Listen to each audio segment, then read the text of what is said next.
Frame rate, the amount of frames recorded a second, which were captured on physical strips of film.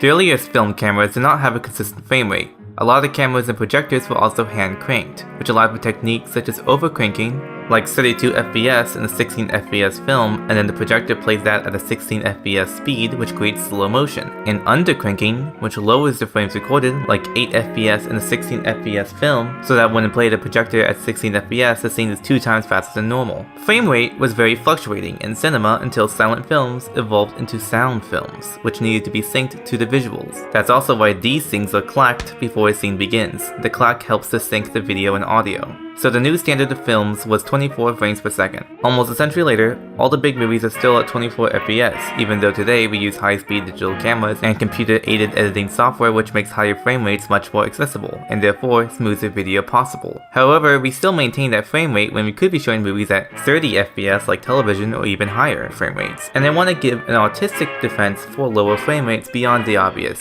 Yeah, it saves money, yeah, it saves hard drive space, and yeah, it's easier to edit, especially for special effects and such. So I believe that what a frame rate means to an audience is partly determined by what they've been taught it means by seeing it over and over and over. For example, home movies before VHS camcorders were filmed in 8mm or Super 8mm cameras, which didn't record audio by the way, at 12, 16, 18, and 24 FPS. And again, this is using physical film, so the smoother the frame rate, the more footage you have to use. So most home movies from before the 80s were done at even lower frame rates because you got the most bang for your buck. 12 FPS gives you twice the amount of time as 24, of course. So if you film something at 16 FPS like a Super 8 home movie, it will feel warm and nostalgic, because when we think of less smooth video, our mind latches onto home movies and silent films. So reason number 1 for lower frame rates is to recreate older technology, especially silent films and silent home movies. There is another medium that lower frame rates are associated with, which is a limited animation style of animation. Back in the day, high-budget animated movies like that of Disney were animated at 24 frames per second, like Snow White and the Seven Dwarfs, which looked very fluid and smooth. However, it required many drawings to maintain 24 drawings a second.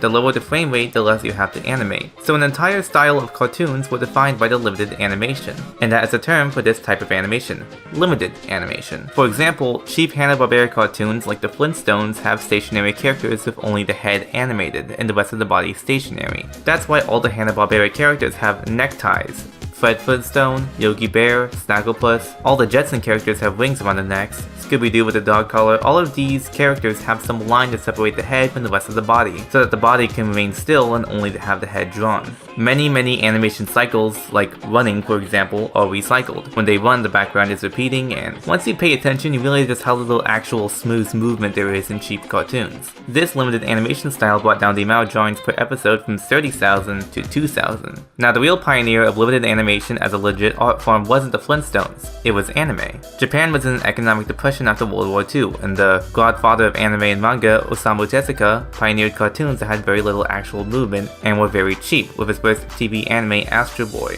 which also became the first anime to broadcast in America. The most common anime visual cliches that you see, such as a stationary character being panned with speed lines to simulate movement, characters jumping in the air as stationary drawings just being slid across the sky background. You might notice that anime has a lot, and I mean a lot, of panning shots, because panning shots are just a single frame stretched out for seconds at a time. Anime has a larger focus on still scenes, and making those still scenes very detailed, more than any other animated medium. Since so much anime was adopted from manga, that kinda makes sense. Usually only the really important scenes are animated at a full 24 frames, referred to by anime fans as sakuga, and is where most of the budget goes. Outside of sakuga scenes, characters might walk and run at 12 frames per second or even lower. Because this limited animation style is so deeply encoded into the medium of anime, many CGI anime is still at a lower frame rate, even though it is computer rendered and much easier and cheaper to do at a full 24 frames than drawing 24 frames, making it clearly a stylistic choice as opposed to a budget one. CGI anime is purposely very choppy to copy the now romanticized slower frame rate that only existed because Japan was poor. Nowadays, frame rate in anime is a stylistic choice, in which a single scene can change frame rates at each cut because anime's frame rate is much more flexible than anywhere else. This is reason 2 for lower frame rates, which is to build off the art style of limited animation. Just because it isn't fluid doesn't mean it is badly animated. Even nowadays in modern Hollywood movies, people still use different frame rates for artistic reasons to create different effects. For example, fight scenes in Hollywood films can sometimes be 20 to 22 frames per second, so it feels slightly more snappy, like you were in a fight and it's just kinda going faster than you can comprehend, but just by a little.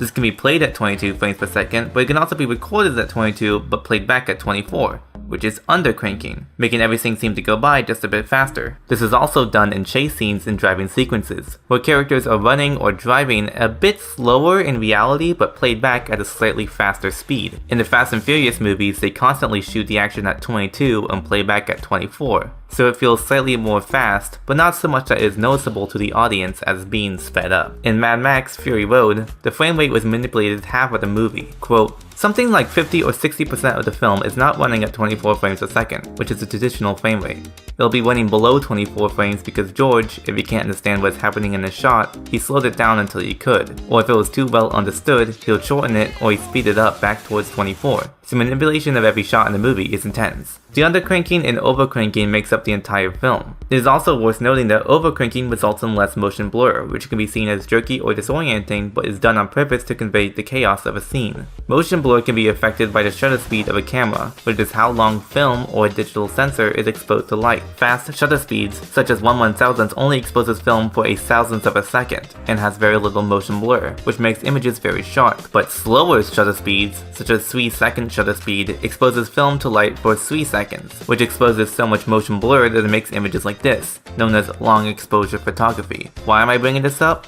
Because motion blur and also shutter speed become more important when filming at different frame rates. The movie Saving Private Ryan has a fast shutter speed which creates very little motion blur, showing the chaos of war and also replicating the feel of older films, which did not account for motion blur nearly as much as we do today. This was not overcranked like Mad Max was. Private Ryan was filmed at 24 frames per second. Most films have a shutter angle of 80, which is a shutter speed of 1/48, which is twice the frame rate and is recommended for the best motion blur for easy viewing, as any more can be too noticeable and any less might strain the eyes. However, in Saving Private Ryan, Steven Spielberg used 90 and 45-degree angles, which are the shutter speeds of 196 and 1192 respectively. Quote, "I used a 45-degree shutter on the explosions and the 90-degree shutter on most of the running shots, but we alternated at times. Sometimes the 45-degree shutter would appear too exaggerated and the 90 turned out to be better. But for extreme explosions like this, where we really wanted to practically count each individual particle flying through the air, the 45-degree shutter worked best." So Mad Max Fury Road has a similar effect of low motion blur to make the movement more frantic, but used overcranking instead of shutter speed to achieve a similar effect as Saving Private Ryan. So that's reason 3. Overcranking, undercranking, motion blur, and stuff like that. Movement stuff, smoothness stuff, you get the point. Basically, 24 frames per second has just been associated with cinematic for so long that it will never leave theaters completely, because going away from all that will subconsciously deter people from associating it with film. Filmmakers would say that 24 FPS is dreamy and all that, but it's just been Pavlovian conditioned into that spot. Much like how aspect ratio has widescreen for cinematic and 4:3 as retro, the average person has a mental association with higher frame rates to television, which is all about the soap opera effect. Somehow, higher frames per second is considered cheap because all exposure to it has been on TV, while lower frames per second is associated with expensive blockbuster movies. Very ironic. Tom Cruise tweeted a video with the director of the Mission Impossible Fallout to talk about how some modern TVs will use programs to interpolate frames and create the illusion of smoothness, and says that you should turn that off while watching Mission Impossible Fallout because it was made with 24 frames per second in mind. A year ago, I would have scoffed at that, as I built a decent computer and had a 144Hz refresh rate monitor. So I can play videos at higher than 60 frames per second, I can play Counter-Strike at 144 frames per second, so clearly more is better, right? But now that I understand how important frame rate is for creating desired effects, I can see why TV frame interpolation is messing with the director's vision of a film. Higher frame rates aren't bad, they're better for video games and virtual reality because you can get better reaction time in games and reduce eye strain in VR, but frame rate is more than just technology, it is an art form. And with that, I rest my case on lower frame rates.